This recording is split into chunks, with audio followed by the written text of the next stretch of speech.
Bonjour à tous, aujourd'hui on va cuisiner une délicieuse tarte avec des pommes, de la compote de pommes et un super nappage pour un effet brillant garanti. Si mes recettes vous plaisent et que mon blog vous inspire, à vous de jouer. Un like, un partage, un commentaire, ça fait toujours plaisir. En plus de ça, c'est motivant et ça donne envie de continuer à créer du contenu. Ne partez pas en courant, cette recette est vraiment très simple à faire et je vais vous partager toutes mes astuces pour la réussir. Pour le choix de la pâte, vous pouvez la faire maison. Pâte brisée au beurre, pâte brisée végétale, pâte sablée, toutes les recettes sont sur mon blog. Et pourquoi pas une pâte feuilletée. Vous pouvez aussi acheter la pâte en boulangerie ou en grande surface, ça marche aussi. Première astuce pour les pommes, je vous conseille de garder la peau. Ça permet vraiment de donner une petite consistance à cette tarte et en plus de ça, c'est très joli. Deuxième astuce, pour éviter que la pâte ne détrempe, c'est-à-dire pour éviter qu'elle ait cet effet un peu mouillé, je vous conseille de parsemer de poudre d'amande. Une petite couche suffira pour éviter que la pâte ne détrempe et ensuite on ajoute la compote, les pommes et le nappage. Pour la compote, si vous voulez la faire maison, il y a plein de recettes sur mon blog. Si vous l'achetez en grande surface, je vous conseille une compote sans sucre ajouté.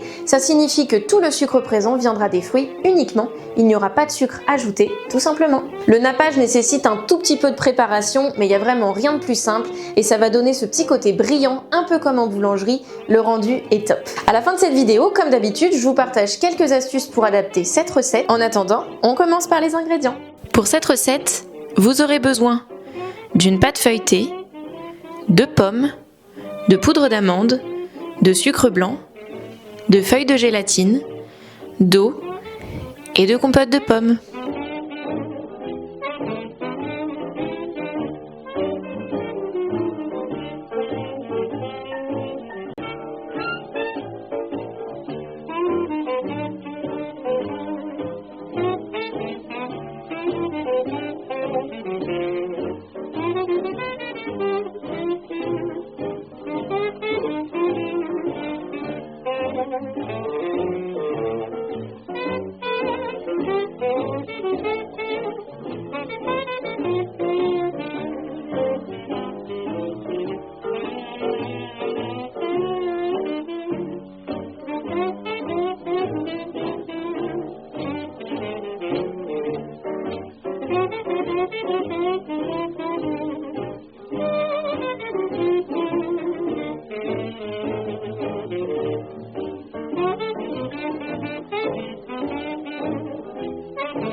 Et voilà, la délicieuse tarte aux pommes avec compote et nappage est enfin prête. Comme vous avez pu le voir, il n'y a rien de compliqué, mais c'est vrai que ça nécessite un petit peu de temps de préparation par rapport à d'autres recettes. La diététique, c'est aussi savoir se faire plaisir de temps en temps. On ne se prive pas, on mange un petit peu de tout, mais rien en excès. C'est pourquoi j'ai partagé cette recette. Pâte brisée au beurre, pâte brisée végétale, pâte sablée, les recettes sont sur mon blog. Je vous laisserai aller jeter un coup d'œil. Pour la compote, n'hésitez pas à faire un mélange de fruits, pommes framboises ou même pommes kiwi si ça vous fait plaisir, ça donnera un petit peu plus de saveur à cette recette. Pour vous simplifier la vie et éviter de faire un nappage, vous pouvez tout simplement faire fondre un tout petit peu de beurre, mélanger du sucre, sucre blanc et pourquoi pas sucre roux, avec une pointe de cannelle si ça vous fait plaisir et badigeonner ça sur le dessus des pommes avant d'enfourner. Vous pouvez aussi faire un mélange de fruits, pommes et poires, pourquoi pas. J'utilise de la poudre d'amande dans le fond de tarte pour éviter que la pâte ne détrempe, pour éviter qu'on ait ce petit côté mouillé.